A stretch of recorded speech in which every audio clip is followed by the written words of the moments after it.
Hello and welcome back to Scratchable Farm Model. So today's on Model Farm, week 12, season 2. There's a lot going on, so let's get into it.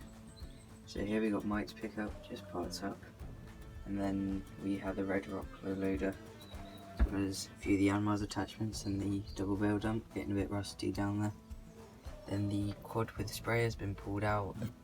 It's got to have some electrical stuff and new handlebars, because they were rusty and all the electrics on them were corroded, and one of them was a bit bent, so as you notice it doesn't have any. It has them put back on so it can do a little bit of spraying. And then the log splitter's down here, hasn't been used much, in the part shelf and everything down there. And then over here we've got Richard, who's obviously normally doing stuff in the workshop. He's in the Class Scorpion telehandler. It's been running really well for us. He's just lifting on a fuel bowser to take down to the Yanmar. We normally take it down when we move the Yanmar on the front of the loader, but we were waiting for a diesel delivery and they were coming to the yard to fill this bowser and doing this one at the same time, so it's cheaper. So we moved it after it got filled up. Scraper cats in there and lambings. The first lot of lambing is coming to the end because we put rams with 2 different lots at separate times. So this will be cleared out and different groups brought in next week, so you'll probably see that happening. And then we have Sean, who you might remember used to have his yard and he moved to another yard. He's now sold that other yard that he moved to and he's working on his new piece of land, but he needed somewhere to keep his tractor and firewood processor, so he's just parked it up in our yard for a while. He's still got the rest of his other kit, but he sold the little dumper he had, but he's still got his skid steer and you'll see that in a minute. So we've got the Case Puma and the Gold Dust in the back of the shed, the Massey and the other quad and Ian's Land Rover and everything in the sheds. We're going to get some more of these gates made up so we can put some of the front up here and keep everything a bit more locked up, because the only thing with it is where people can come around this corner. If you're coming from this direction up the lane, you've got a pretty good view in the yard. So we've been thinking changing this to a panel fence, and this panel fence, and also having like a panel gate like you sometimes get to just stop people looking in, especially with you can see so much from just the gateway. He shares off the telehandler and all the cows are getting on well. They'll need mucking out again soon. And then all the kit's parts up in the shed. These fields are getting on well around here. So the logging trailer's out, as you can see, and then we put some more posts in here. This fence will get redone, but just for now we just put a few stakes to hold this one up. And then we've also redone this little bit at the end. This will get done properly eventually, but it's just really handy to have this extra piece of storage out here. And all these fields along here. And the contractors haven't come to finish their fence because their post knocker got stolen. They had the post knocker on the back of one of their New Holland tractors. The tractor got stolen and the post knocker was on the back. So they're waiting for the insurance to pay out so they can get a new one and then they can come and finish it. But they've also got to put a gate post and gates in here. The logging trailer on the 6820, which is forestry guarded, Mike's just driving that up the road. He's going to get a load of logs out for another customer. And then Connor is in the Kubota with the fert spreaders. We got that fixed and welded up. You can see some of the bare metal patches where it was welded, and he's just spreading the last bit of fert we had from last year on this field, because since we had it from last year we're going to make use of it. So we really need to get as much silage as we can. We'll probably have to do 3 cuts because we sold a lot of our silage bales off because before the fert prices went stupidly high.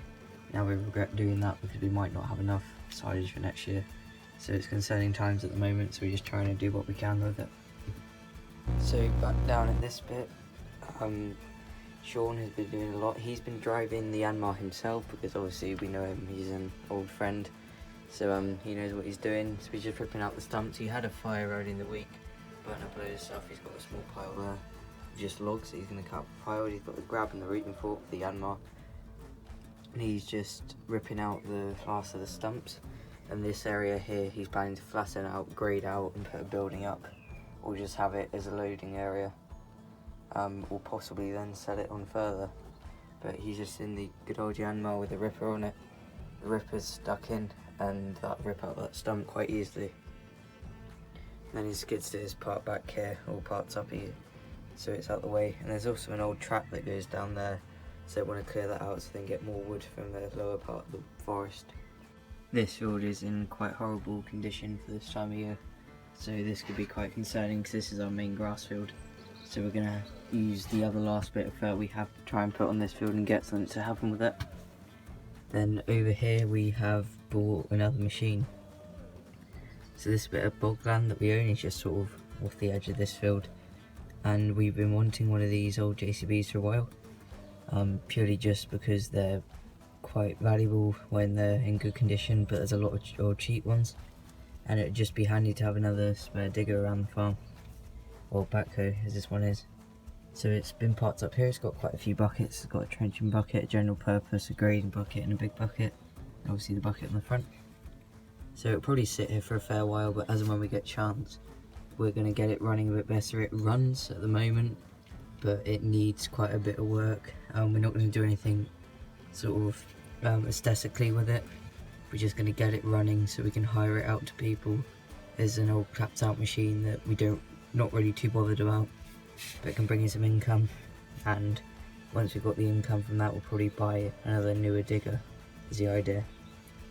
And this track up here is getting quite bad, so this needs some stuff doing to it, and we're thinking of grading off the bog and putting some hardcore down here so we can rent this out as a little yard or something.